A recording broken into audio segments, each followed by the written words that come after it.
Hey y'all, can't overdo it. I'm gonna try to make this short. This is part 2 of a previous video. If you ain't seen it, go watch that first. Come back. I'll leave a link in the description. Important things to note real quick. This list was finalized on December 31st of 2024 and will not be altered in any way. So even if my opinion has changed, and it has, it doesn't matter. I'm currently recording this in February, and I'm just going off of the list that I had from back then. I'm sticking to it through hell or high water. And secondly, this video is going to contain spots 75 through 51. Cool? Cool. Aquamarine Hoshino. Yep. I don't know how, but he's number 75 on this list. Look, I don't actively dislike Aqua. I mean, obviously, I had him on my list 2 months ago, at 75 no less. And I don't want this to derange into a discussion about the ending of Oshinoko, because I know a lot of people really don't like the ending of Oshinoko. Personally, I'm a lot more light on it than most people are. I don't think it was a great ending, but it was okay. But Aqua's role in that ending is something that I'm going to need to talk about and spoil with this character. So if you're an anime only, there's timestamps below. You can skip ahead. Aqua's death at the very end of Oshinoko is one that I'm very just kind of on. And I think that the fact that I'm very on it is what makes it so quote unquote bad. At least from Aqua's particular standpoint. I mean, you have other amazing protagonists. One in particular that is incredibly noteworthy that we're going to be talking about so much later on this list that die at the very end of their story. And that character is hailed as having an amazing conclusion, one of the best in anime. And then Aqua's death was fine. Like, I don't disagree completely with the notion that Aqua should have died at the end of Oshinoko. Genuinely, that alone, that idea is something that I don't completely hate. But to me, Aqua's character throughout the entire narrative was about overcoming this strong and innate desire for revenge of Ai's death. And then he gets his revenge, I guess. But, the whole point of his character to me was about being able to overcome that very toxic mindset that brought him down this incredibly dark path. But he didn't. He, just killed the guy and then died in the process. So, that's why I say it's very difficult for me to talk about Aqua's character in a positive light now. Specifically because of my now further reflections on the ending.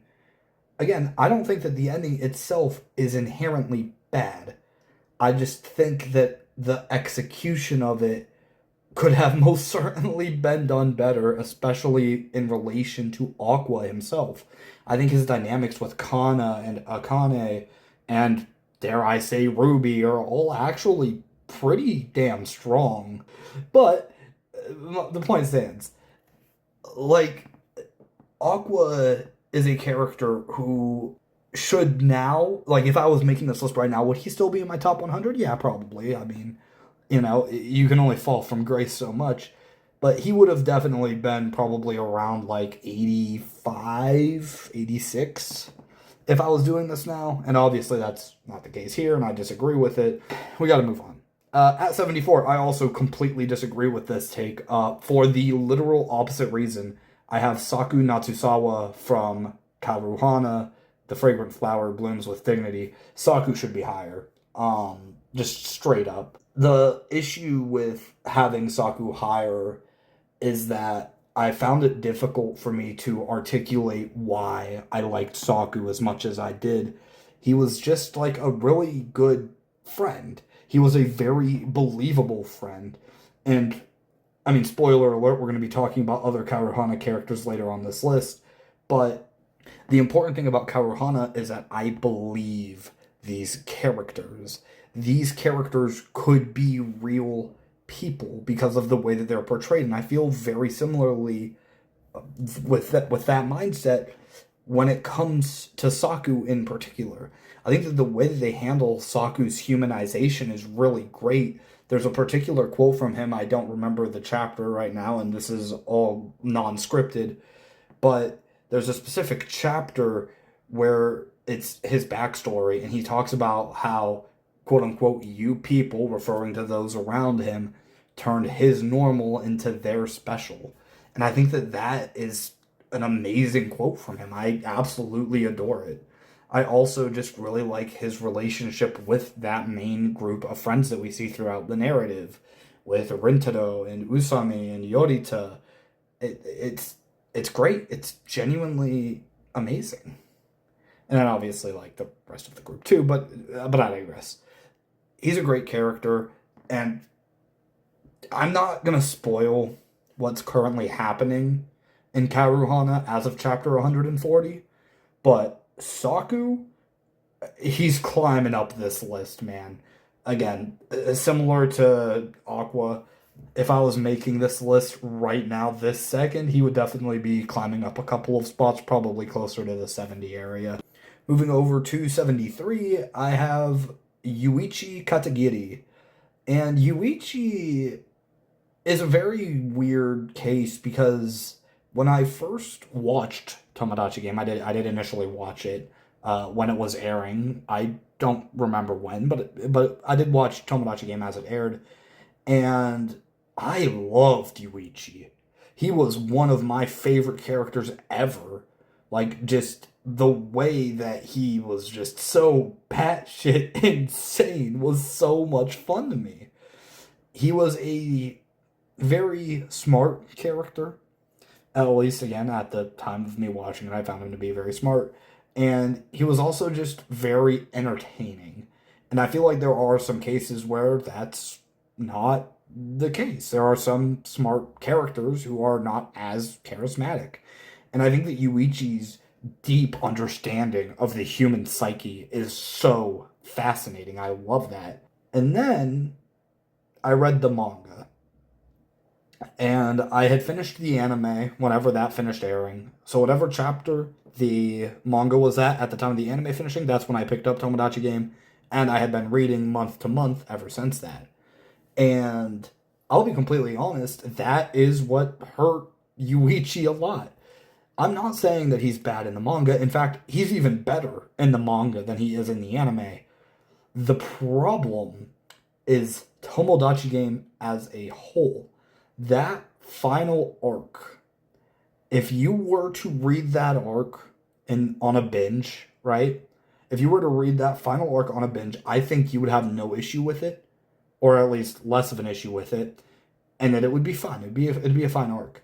But me personally, I had to read that shit month by month by month. That was not a short arc. So I had to wait a month in between each of these chapters. And I'll be honest, it got grueling. And it got to the point where I would just let it build up a little bit. I would wait 3 months now. Now I'm waiting a quarter of a year. I would read Tomodachi Game 4 times a year at 3 chapters each. Like, that sucks, man. That's not very good. And it definitely dampened my opinion on him. At number 72, I have C2 from Code Geass.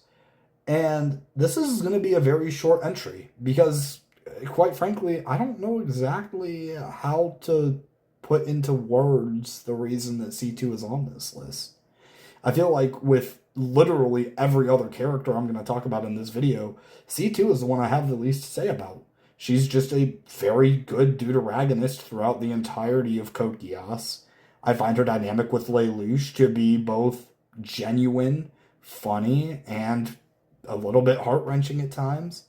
And she's just great. Like, I really don't know what to say. I like her backstory. At number 71, and now we get to probably the first controversial pick on this list. I mean, there were characters in the other video, like Eren and Gintoki and Sanji. Well, I guess minus Eren there. That they are all very highly esteemed characters, but I haven't finished their material yet. This is a character whose material I did finish, and I seem to be a lot lower on it than most people. I do still enjoy the character and the series at large, but at number 71, I have Phos, or Phospholite, from Hoseki no Kuni, or Land of the Lustrous. And I want to be clear when I talk about this because I do think it's important to mention. I do think that if you are somebody who is reading Land of the Lustrous and you're taking your time with it and you're not binge reading it, I think that you will have a genuinely better experience than I did, especially towards the end. I think that the end of Land of the Lustrous is going to be greatly impacted by whether or not you binged it. I don't think the binge was that great. I'll be honest. And when I say not that great, I mean I'm talking like it's not anywhere near Umineko or the House in Fata Morgana is what I'm personally saying. Like it's not that great. It's still really, really good. It's just not that great. Now I want to dive into Foss specifically, because obviously that's what we're here to talk about. And Foss is a character that I found my opinion on varying quite a lot throughout pretty much the entire narrative. There were a couple of points where I felt bored with Foss as a character, and then there were other times where I was like, "Oh my god, dude, what the fuck?" And I was genuinely incredibly intrigued. And then watching a couple of like essay videos about Foss after the fact and learning about the ties that Land of the Lustrous has to philosophy, especially Buddhism, greatly impacted my opinion on Foss as a character. And that's why Foss is higher on this list, because to be honest, without that, he would be lower. Or Foss would be lower. If you know Land of the Lustrous, you know what I'm talking about. But in any case, I really like Foss. I think that the development that they undergo throughout the narrative is really great. I don't think that it's like the best ever, like some people seem to think. I'm trying my best to not sound negative while also giving my genuine thoughts, because I do really like it. I just think that there are things to critique. And Foss's development is probably one of those. I don't mind at all the path that they took. I genuinely don't, and I think that it's better for their character individually speaking. I just don't think that their development is as high tier as some people seem to believe. But nonetheless, Foss is a genuinely great character, a genuinely great protagonist, easily my favorite character in Land of the Lustrous, with the only real competition for me personally being Cinnabar, and even then the gap between the two is pretty large. But anyways, Foss is great.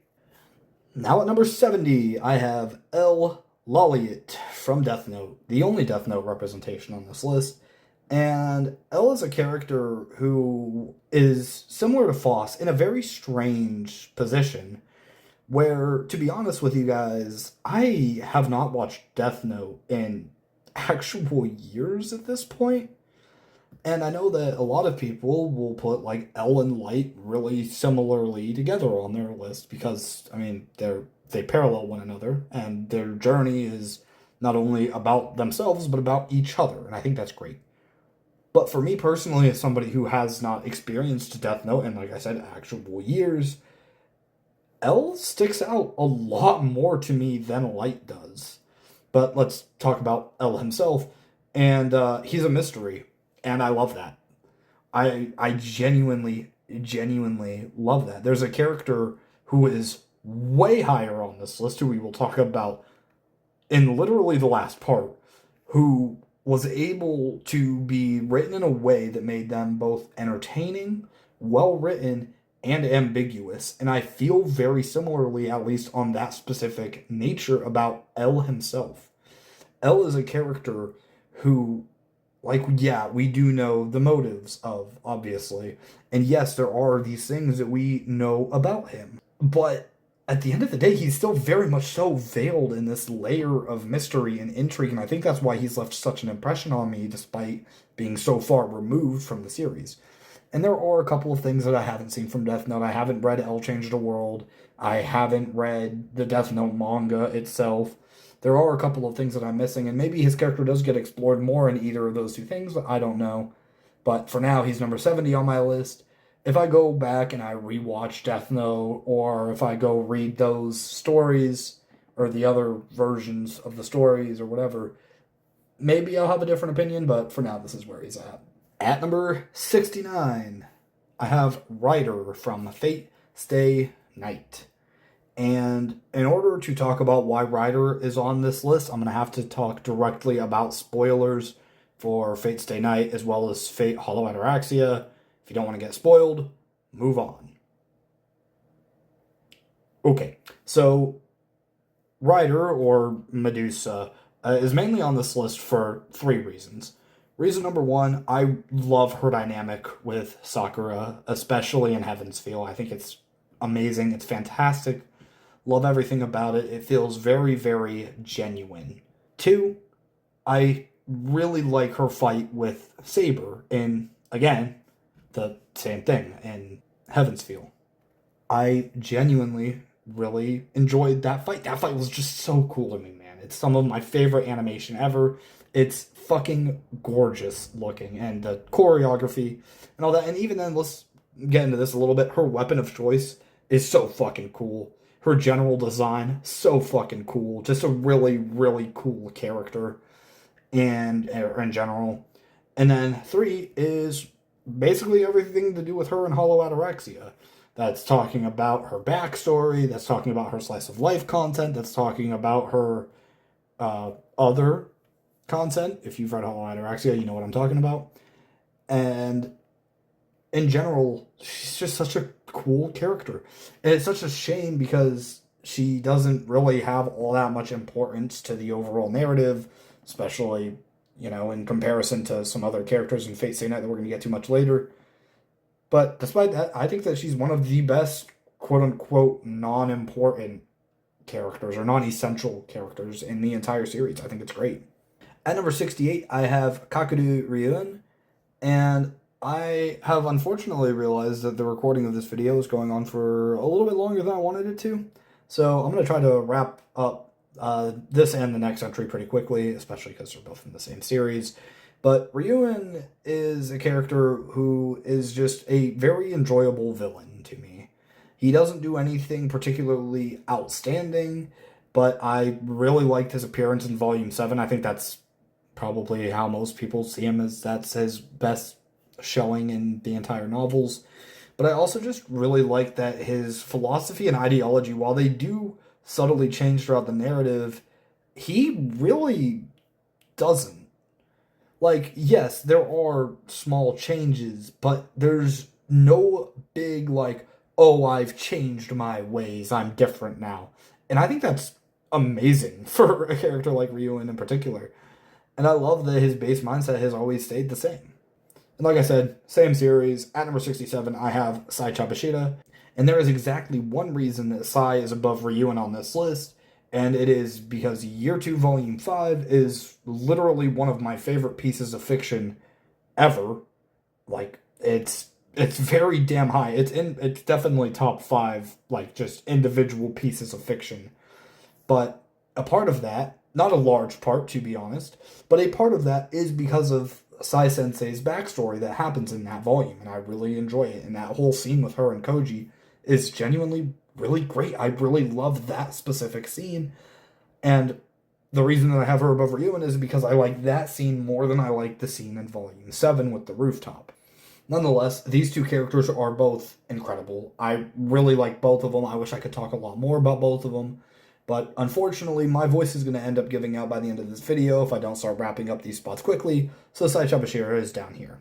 Moving up in the world a little bit, at number 66, I have everybody's favorite truth teller, Firefly, who never lies, ever. Firefly is a character who I think has a really good self-contained journey. I think that her journey throughout Penacony is one that is really great, to be honest. It's one that doesn't feel like it overstays its welcome. It's one that is filled with twists and turns. It's one that is filled with emotions, very deep emotions.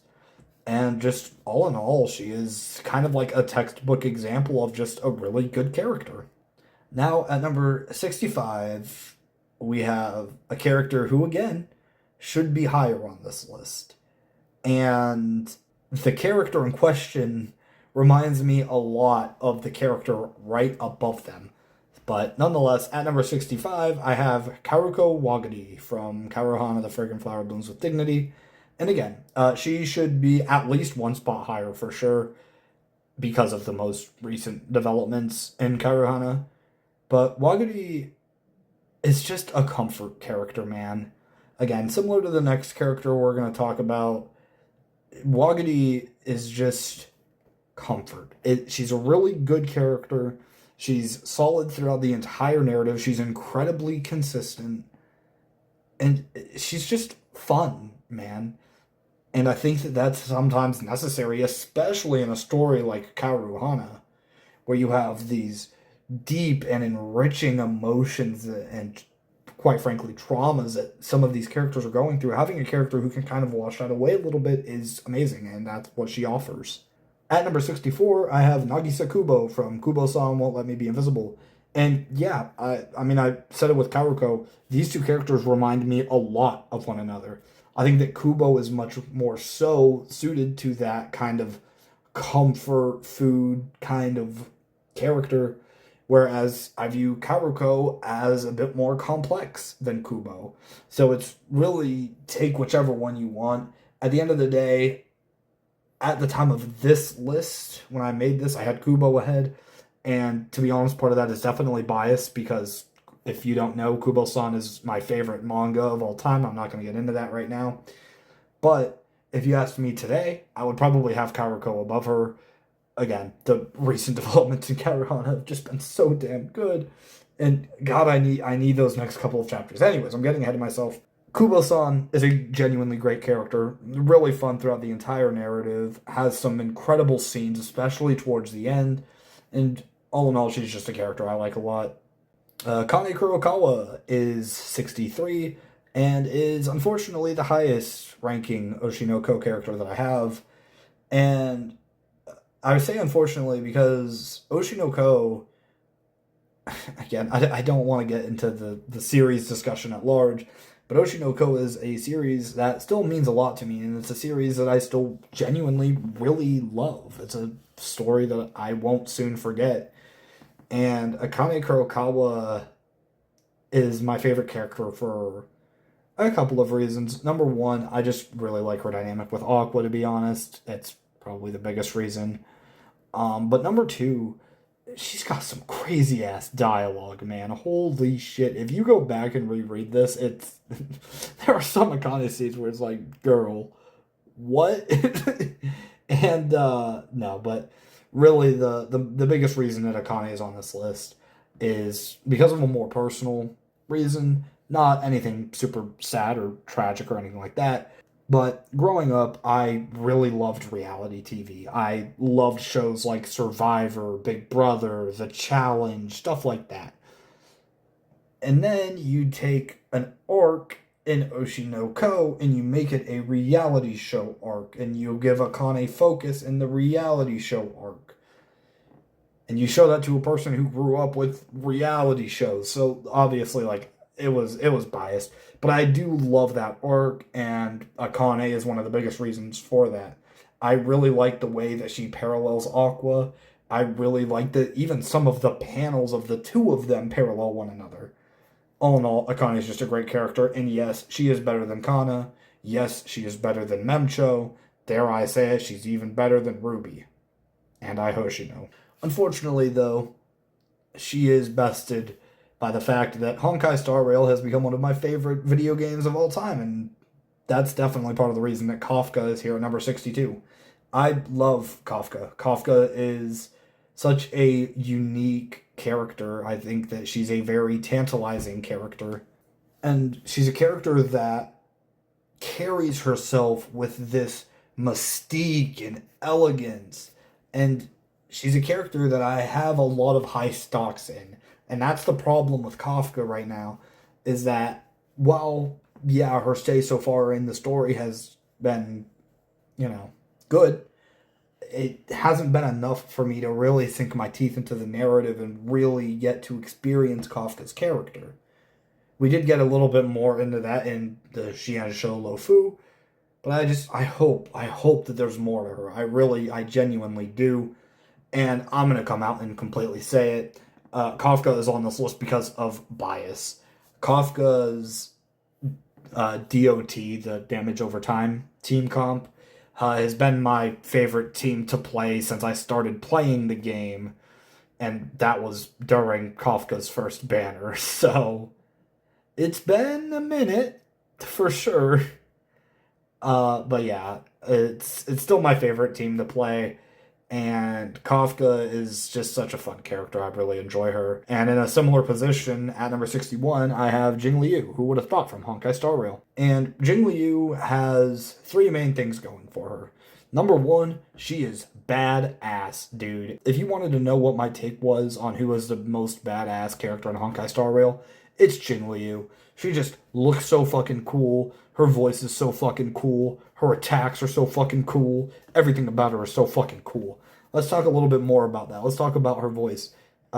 Jing Liu is voiced by Amelie, who is a online personality, I guess, who I have been following for years and years and years. She used to do like anime song covers that I used to listen to a lot, and I remember listening to them on the way to school. Now she's doing like a VTubing thing. But in any case, I'm biased. So obviously that's another check mark for Jing Liu.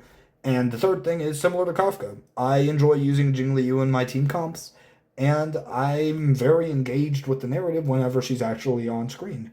I think that Jing Liu is an amazing character, but ranking Kafka and Jing Liu, I felt like they needed to be right next to each other because they feel very estranged from the rest of the list. Now number 60, and I'll be honest, number 60 and number 59 are two characters that most people have never even heard of. Number 60, probably even more so, but I'm going to try to sell you on the series. At number 60, I have Cat from Find Love or Die Trying, and it's a visual novel. It's pretty cheap. I think it's like $5. It's incredible. I really love Find Love or Die Trying.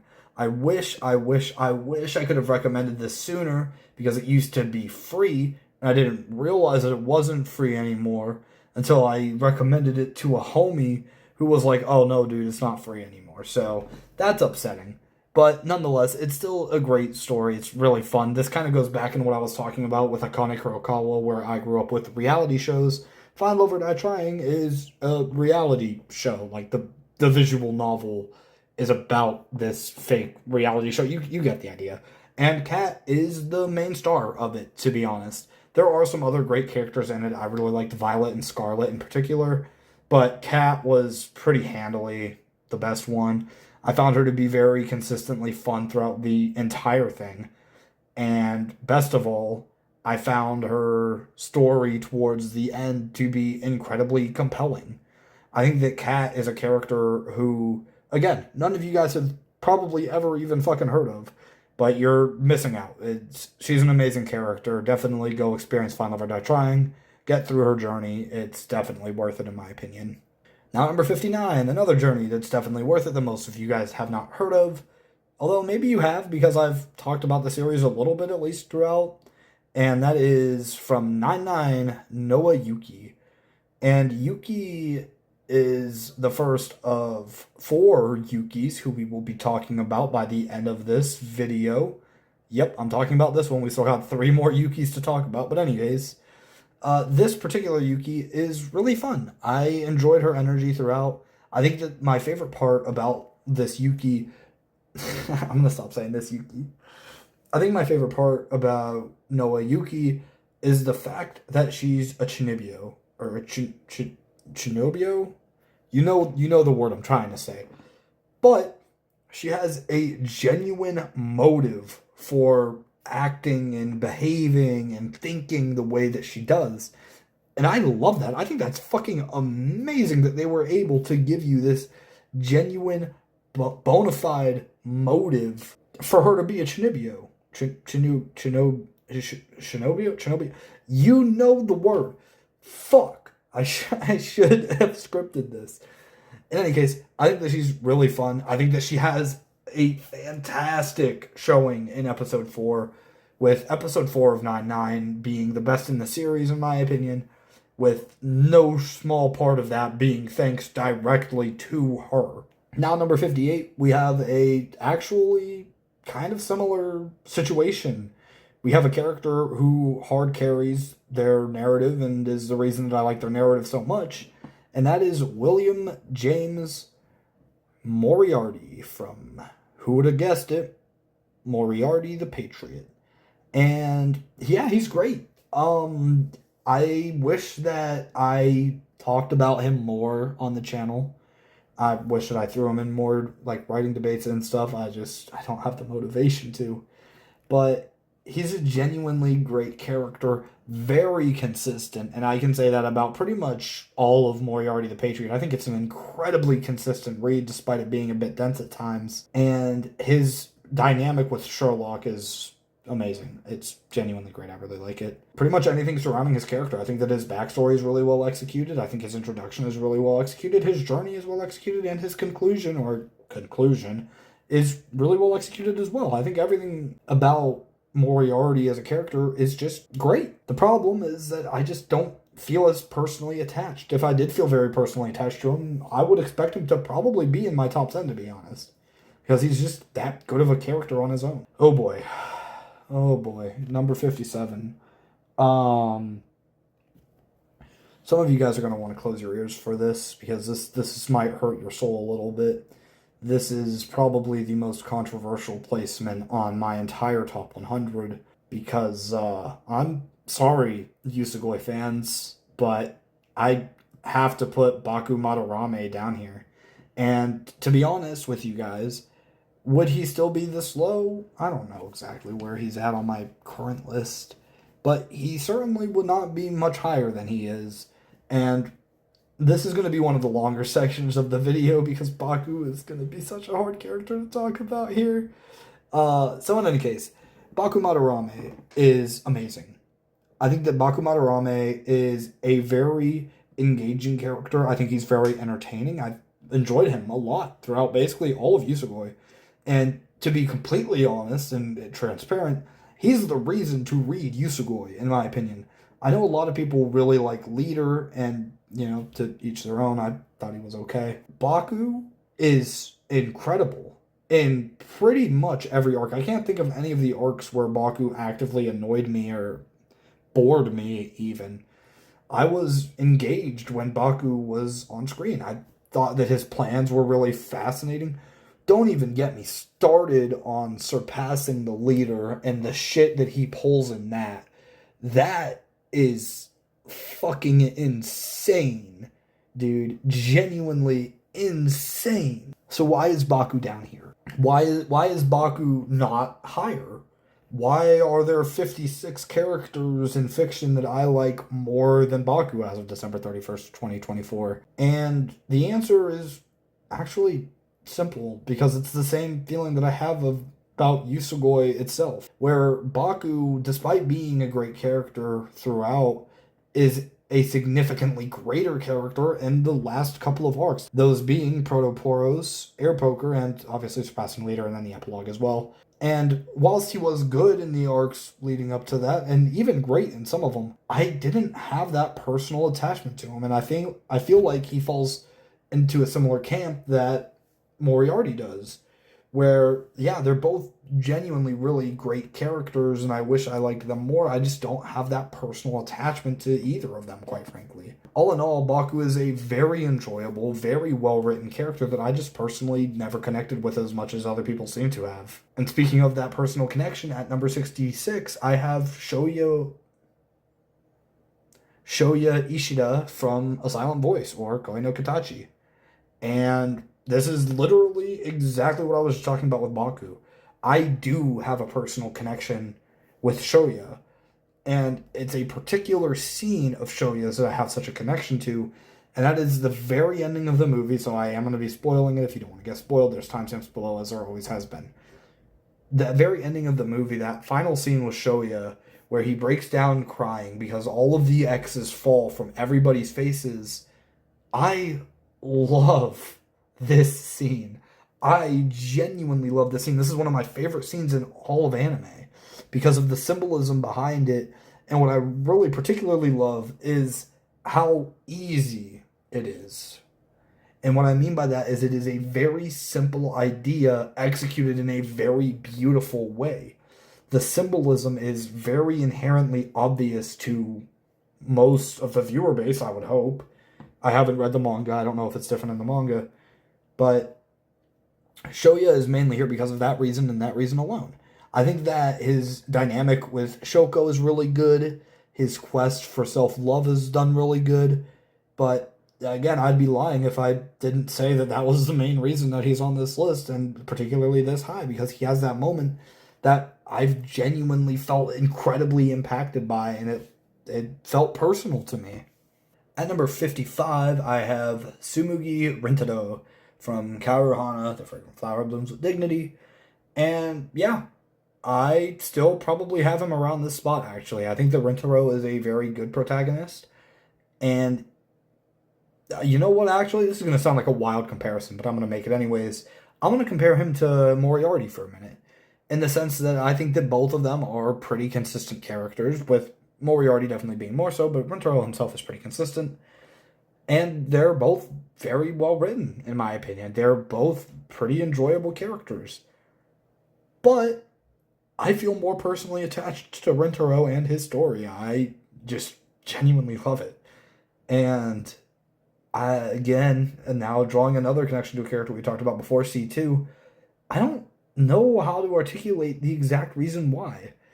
I really enjoy Rintaro as a character. I think that he's great. I love his dynamics with Kaoruko. It feels so genuine and just so great. And his dynamic with his entire group of friends is also just really damn good. Even with like the side characters, I think that his dynamics are really good, particularly with his parents.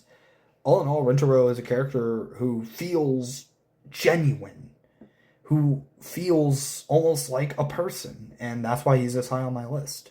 Now, when I talked about Noah Yuki earlier, I mentioned that we were going to be talking about 3 other Yukis in this video, and we're about to knock them all out back to back to back. So the question was the order, and unfortunately, the third Yuki in this contingent of Yukis ends up being, at number 54, Yuki Sorimachi from Playing Death Games to Put Food on the Table. And I am currently recording this at 3 o'clock in the morning on February 17th. Volume 3 of Playing Death Games to Put Food on the Table drops February 18th. So I'm expecting my opinion on Yuki Sorimachi to go up a little bit at least. But in any case, Yuki Sorimachi is just so much fun.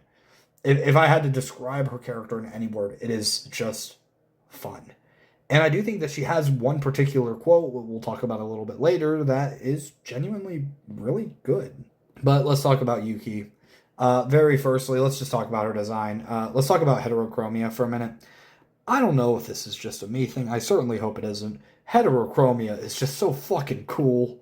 Man, put heterochromia on any character, they get fucking 10 times cooler. Genuinely, like, heterochromia is just so cool. But let's also talk about the very beginning of Yuki's character. What I like so much about her character is that when we're introduced to her, we're just kind of thrown into it, right? There's no build-up in her introduction. We're here now, and now we have our character that we're following. I think that's great. But the reason that Yuki is here is because of Candlewoods. I could talk to you about how scrap building and Golden Bath tie into each other. I love her dynamic with Mishiro. It's probably my favorite Yuki dynamic so far, outside of maybe Hakushi, which we're about to get into. And, I mean, screw it, let's just get into it. Candlewoods, like I said, is Yuki's best showing. It's the series' best showing. And I love it. I love everything to do with Candlewoods. I'm so glad the anime got announced for January 2026. You guys are not ready for Candlewoods to come out. But in any case, Yuki is such a generational protagonist. It's very neat to see a female protagonist. We just don't get them as much as we do normally with male protagonists. And I love Yuki's personality. I love that she's this very stoic person on the outside. But then you read her monologues, and some of them are kind of wild, actually. Especially when it comes to her describing the other girls. I think it's fucking hilarious. But yeah, Yuki is such a great character. And there's a particular quote from her that I want to mention at the very end of the century, which is just really great to me. Where she says, "However ridiculous a goal it may be, it is far better to have one than to drift through life like I am." And I love it. I genuinely love this quote because it pretty much embodies who she is. She's this character who does not fit into society. She's this character who does not fit in at school at all. So whenever these death game things show up in the world, she immediately capitalizes on it as somebody who doesn't fit in and tries to fit in somewhere, regardless of where that may be. Now, moving on to a slightly better Yuki at number 53, I have Yuki Suo from Roshidire. That's not a joke. I have the sister route of Roshidire here, which is so great because in part 3 we're going to talk about another sister. It's going to be so grand. Anyways, Yuki Suo, why is she on this list? Why the fuck is she on this list? And I'll be completely straight up with you. If you are an anime only, and if I was ranking her just by her anime appearance, she would not be here. And the same goes for like the books that get covered by the anime. But when I tell you that Yuki Suo is an amazing character in Roshidire Light Novel Volume 9, I am not at all being hyperbolic. I am not at all joking or lying to you. Yuki's appearance in Volume 9 is genuinely incredible. It's kind of one of those things where the mask breaks. Without getting into spoilers, because I don't want to spoil Roshidire for anybody. And besides, we have another Roshidire character who relates, keyword, to Yuki, who, when I do get to that particular character, I'll get a lot more in depth and then a lot more into spoiler territory. But in Volume 9, the facade around Yuki starts to break. And you start seeing Yuki for who she really is deep, deep down. And it's sad, man. It's genuinely heartbreaking seeing this character break down like this. This character who was always happy, always cunning, always smug, always trying to get a leg up on everybody. And to see that character break the way that she does is incredible. And the emotions that Volume 9 of Roshidire were able to get out of me are something that I won't soon forget. It's an incredible volume. Yuki is a genuine, bona fide, amazing fucking character in that volume. And I wish that I could have put her higher on this list. It's just kind of a matter of competition, and that I like the other characters more. Now at number 52, I have Minakami Yuki from Subarashiki Hibi. Without cuts, this recording is currently 48 minutes. I don't know how long this one's gonna take me, but oh god, man. Let's get into it. I need to make this very, very clear before I say literally anything else about Yuki's character. I am going to be directly spoiling some of the biggest shit in Subahibi. If you have any interest at all in reading Subahibi, skip this entry, because I'm going to get deep into spoilers. I'm going to give you a couple of seconds to leave real quick, or to, skip ahead or whatever. If you have any interest in this series, please skip ahead. Alright, now for those of you that have read Subahibi, those of you that don't care enough about Subahibi to warrant getting spoiled, or those of you who are just lazy, like me, let's talk about Minakami Yuki and why she's on this list. And by that, I mean, let's talk about why the protagonists, or protagonist, I guess, kind of, it depends on how you look at it, of Subahibi is on this list. Yes, when I'm talking about Minakami Yuki, I'm talking about her, Tomosane, and Takuji. That's the reason that I wanted to, get all the spoilers out there. Because I view them now as somebody who read Subahibi, I think like a year ago, at least by now, maybe 2 years ago, or I want to view them as individual characters. I wish I could, but I genuinely cannot bring it in myself to separate them anymore. Because all of their journeys obviously intertwine in this very strange way. But let's oh my god, let's talk about it. Um, okay, I think the best way to go about it is going to be to talk about Tomosane first, and then we'll talk about Takuji, and then we'll talk about Minakami. So, if you are listening to this and you are not already somebody who has read Tsubehime, to give you a very, very basic rundown, these three people are all the same person. Um, they just, they don't always got it going on upstairs. That's all. So, let's talk about Tomosane. And Tomosane is cool. I like Tomosane. He's certainly probably my least favorite of the three, to be honest. I didn't find him to be the most impactful at all, but he was a genuinely great character, a genuinely great guy. Now let's talk about somebody who's not genuinely a great guy, and that's Mamiya Takuji.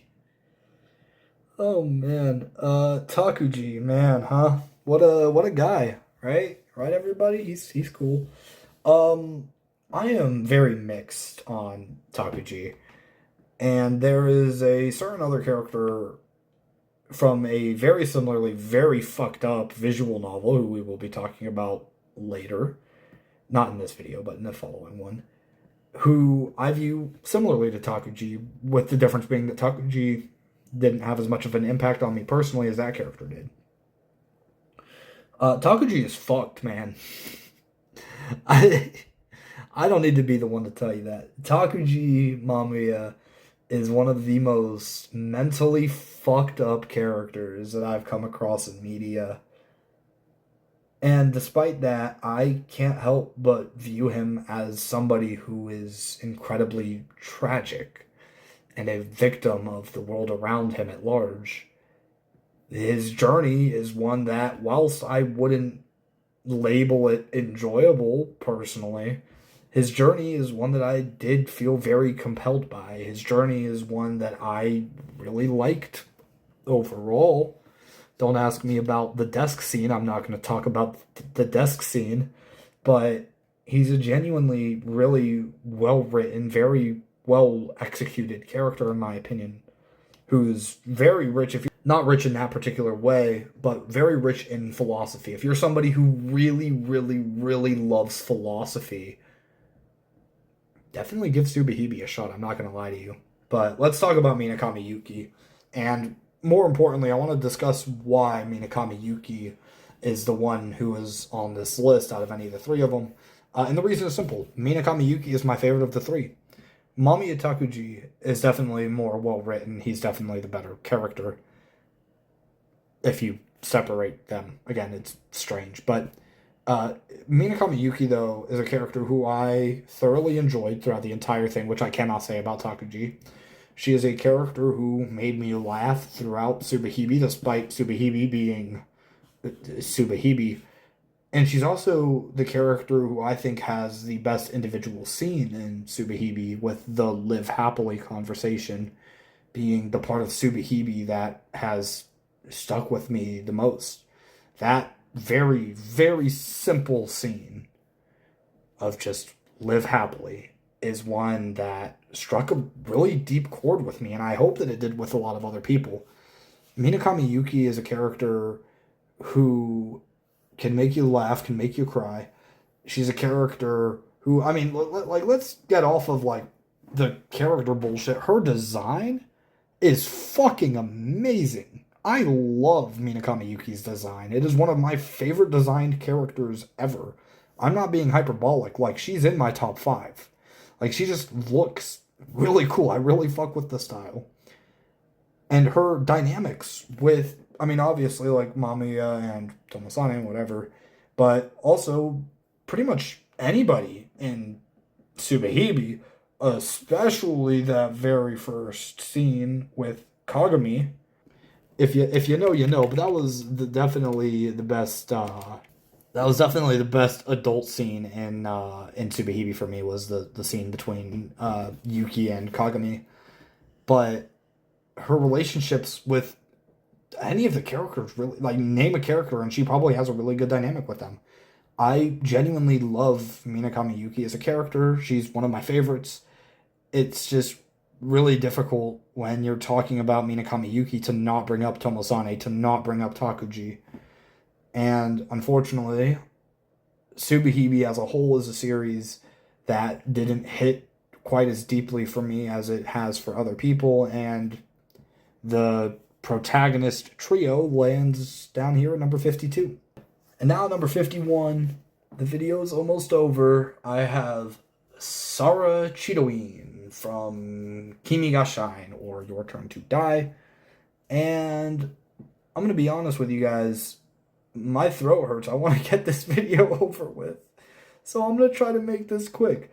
Sara is a character who I obviously really enjoyed, and she's basically one of only two Your Turn to Die characters to really leave a visceral impact on me, with the other character being one who we will not be talking about for a while.